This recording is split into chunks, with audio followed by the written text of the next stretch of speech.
बिस्मिल्लाहिर्रहमानिर्रहीम। खुतबाते अमीरुल मोमिनीन इमाम अली अलैहिस्सलाम, नहजुल बलागा खुतबा नंबर 68। आप अलैहिस्सलाम ने ये कलाम शब ज़रबत की सहर को फरमाया।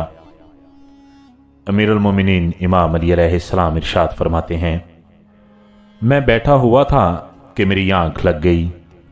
इतने में रसूल अकरम सल्लल्लाहु अलैहि वसल्लम मेरे सामने जलवा फरमा हुए।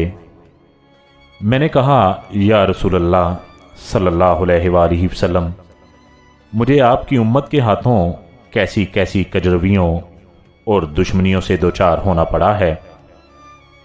तो रसूल अकरम सल्लल्लाहु अलैहि वसल्लम ने फरमाया, तुम इन लोगों के लिए बद्दुआ करो। तो मैंने सिर्फ इतना कहा कि अल्लाह मुझे इनके बदले में इनसे अच्छे लोग अता करे और इनको मेरे बदले में कोई बुरा अमीर दे।